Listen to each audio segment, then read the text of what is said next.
Hello there, everyone. Welcome to another episode of With Enough Prep Time. So I'm going to go on to the second part of this video, which is the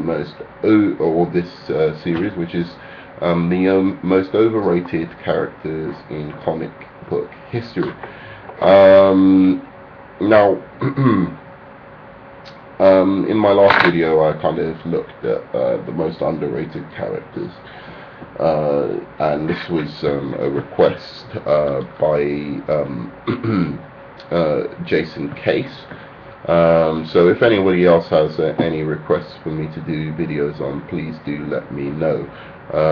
Now, I have very few kind of overrated comic book characters. I don't.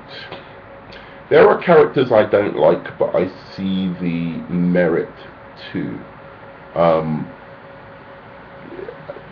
For instance, Spider-Man. I will openly admit I do not like Spider-Man. However, for me, I do respect the character because I can see the immediate appeal of a character like that to many people. I think he's a bit overhyped in the sense that I don't know that he connects as much with people outside of comic book fandom as he does with people who who are just comic book fans. But at the same time, I also think his origin story is one of the most iconic origin stories there ever is. In fact, even though I don't like the character, I would put him in the top two, I think, origin stories of all time. I would hold possibly Superman up to the first, and then the second spot would have to be taken by Spider-Man, and that's for a character I don't even like. As I said, there's very few characters that I can't see why, even though they don't connect with me. I think the reason Spider-Man doesn't connect with me is I find the concept a bit muted and a bit simple. But simplicity isn't always a bad thing at all. But I don't feel like there's much that I could get out of it. There's not much you can do in terms of where that story could go. I mean, I'm saying this after thousands and thousands of stories have been written about the character, but what I'm saying is that, like, you couldn't do a Red Sun version of Spider-Man. I mean, what would that be? I mean, there's no what if. There's no like alternate world kind of view you could have of the character and what he might be. It's just a very, very basic concept, which is fun to watch, but there's no depth, I think, to the story in the same way there's depth to Superman's story in terms of the implications. You could do a children's version of Superman, you could do a very adult, mature version of Superman. Spider-Man, I think even in the last Spider-Man film, which I actually really liked, I really loved that film, but and especially, after Man of Steel came out, I realized just how much I appreciated the Amazing Spider-Man. But I think there's something resistant to a darker, edgier. The story resists being dark and edgy, which is a good thing. I think Spider-Man is ultimately a children's story. It's a story for children, adolescents, that kind of thing. So I'm glad it resists that darker interpretation of it, because it shouldn't be. He's your friendly neighborhood Spider-Man, as he says. But yeah, I suppose in that sense, he's the one that comes to mind immediately when I think overrated, but at the same time, I don't think he's overrated. I appreciate him. The other character that really, really strikes me, and one of the things that is pissing me off at the moment, is Green Lantern. Now, Green Lantern is now I think there's an attempt almost to kind of make him fit into the trinity of Batman, Superman, um, and Wonder Woman. So take out Wonder Woman and put Green Lantern in. Now, he as a character is incredibly bland, and I think there's not much to that story. Again, I might be very wrong, because I liked the take that they had of him in Red Sun, where he was a prisoner of war, POW in Indochina or something along those lines, and he survived off insects for like some years, and then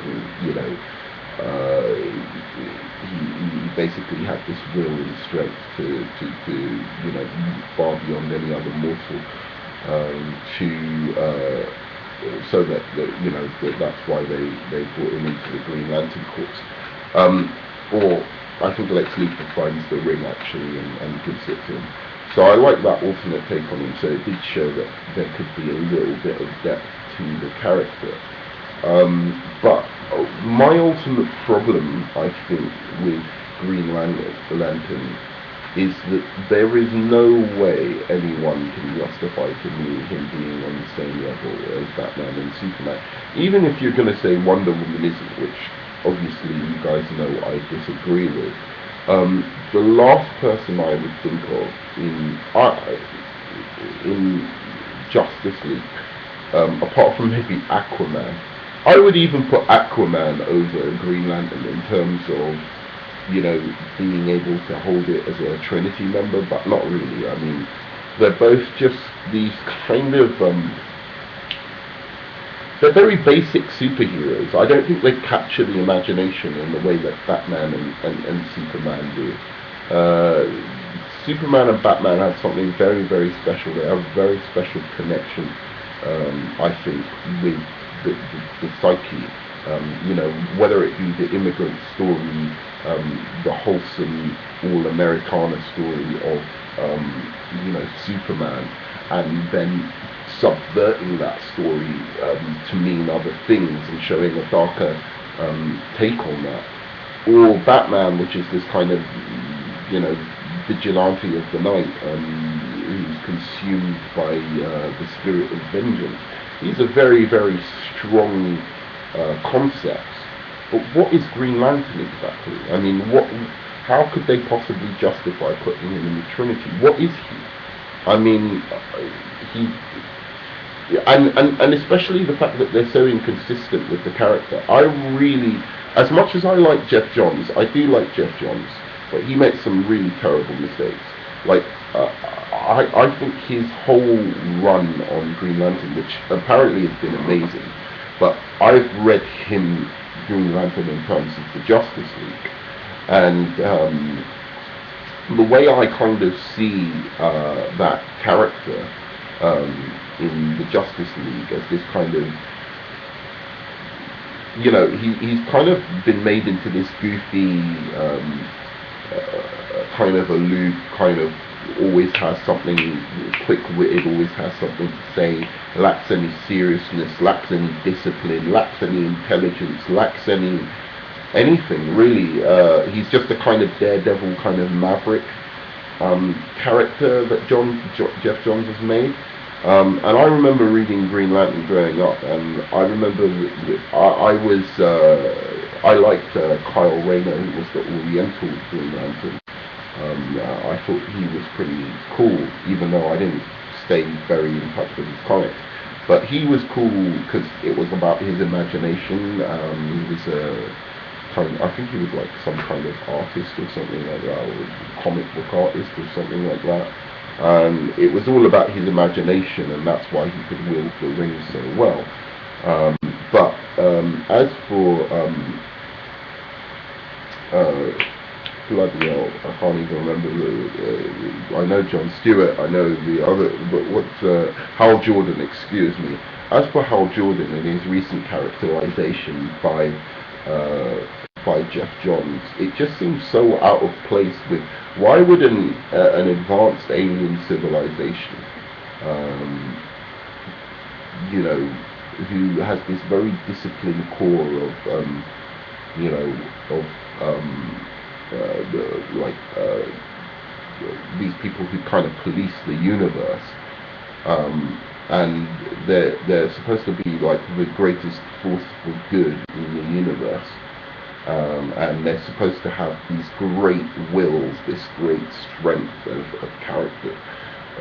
Why would he be this kind of just this clown, basically, which Jeff Johns is kind of making him, which makes me kind of hate the character even more. I mean, I already didn't like the mythology of the character. I think he has a very boring origin story. I think a lot of the reason his movie didn't work wasn't just because the movie was bad. And I'm not in any way saying you couldn't make a good Green Lantern movie, but I think a lot of the reason the movie didn't work was because of Green Lantern's story and the fact it doesn't connect with people, a general audience. It connects with comic fans who can see the contrast between Green Lantern and the other superheroes. But also just it connects with comic fans who are more into this kind of the kind of demographic is mainly this kind of young males who are into very kind of cocky, maverick kind of characters. And that is true of also the cinematic universe, but there has to be a bit more wit and a bit more guile to the story than you get with the Green Lantern and Hal Jordan. And there seems to be a conflict there in terms of the will aspect of the Green Lanterns, and then this kind of comic idiot who just is always shouting off at the mouth. I just don't get why anyone would think he was worthy of wielding that ring when he's such a clown. I would much rather a Green Lantern who, like much like, as I said in the Mark Miller Red Sun, was, like somebody who you could see the power and strength of their will is so beyond any human being. It's almost like superhuman, even without having the ring itself. He's in a POW camp. He survives on insects. He somehow manages to escape. He just has this constant will to survive and stay alive, and constant will to do good, and his will, his spirit can't be broken. And if they had a character more like that, I might be more interested. But altogether, I mean, even the powers, everything about Green Lantern, I think is overrated.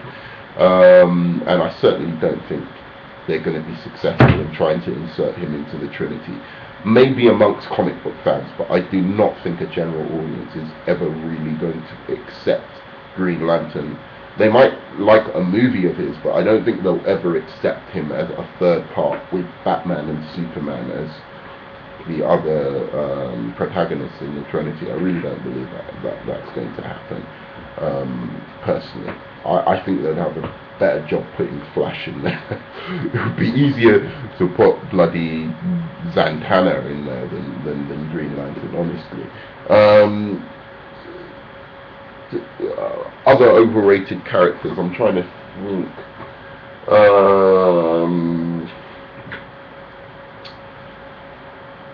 Overrated characters in comic books that I can think of. Another character I do not like. Oh, I forgot to say in underrated characters, Daredevil. Daredevil's a very, very underrated character. He's very cool. Underrated, not overrated. But we're doing the underrated video. To be honest, as I said, there's not many comic characters that I don't see some merit in, so it's very hard to say. I just love comics. I really do. I mean, I love literature. I love comics. I love film. Any kind of narrative art form. So it's very hard for me to like really say what. I think Iron Man's slightly overrated, to be honest. I think he's just a rip-off of Batman. But what Robert Downey Jr. has done with the character is kind of cool. You can't deny that. He's kind of owned the character. I don't personally like it, because I don't like my comic characters always being, you know, sharp-tongued, witty. It kind of takes me out of the story. I don't see the need for this constant bantering like that. I much prefer the kind of stoic Batman stance, you know, where he'll just say something that is, you know, like completely. I remember, like in Injustice, Gods Among Us, one of the things he says is, you know, the Joker and him are about to conflict in that kind of, they call it like a gambit or something like that for your energy, and the Joker says, "Why aren't you smiling?" And Batman says, "I am smiling," and, you know, without the smile. And I much prefer my superheroes like on that kind of level, or even Marv from Sin City. You know, where he kind of comes in with a kind of line, it just impacts me more, because it's more really tough. It's really like, shit, that guy would break you, you know, like that kind of sense of being intimidated by them. Or I like them to be very, very heroic, just pure heroes, you know, not having to feel the need to put in a kind of witty line before they take out the bad guy. Their only deal is they must fight to, you know, strive against the, you know, evil. And I like that kind of mold of hero, which is probably not that popular at the moment, but they're certainly my favorite types of heroes. Dark brooding, or the more kind of inspirational kind of hero, for me is always much more interesting. The one who just does good. Yeah. So that is my video on the most overrated. I could only think of really two, which was Spider-Man and oh, here's one, and this might be a controversial pick. Wolverine. Wolverine, I think, is bloody overrated. I don't even get his story. I don't know why he's upset. So basically, they did this experiment on him that made him completely indestructible, even more indestructible than he was before. He was asleep. Yeah, it might have been painful. They did some experiments. They took advantage of it, but ultimately they made him indestructible. What the hell is this guy so pissed off about? Plus, he's just obsessed with a married woman. Obsessed with her, and she's not interested in him. They made it so she's interested in him in the movies, but in the comics she's not interested in him. So he just kind of comes across as kind of stalkery. So he is definitely one that I did not get. Like, I'm not on the. I like him, but of all the X-Men, like Gambit is much more interesting to me, or Rogue or something like that. But anyway, that's the end of my video.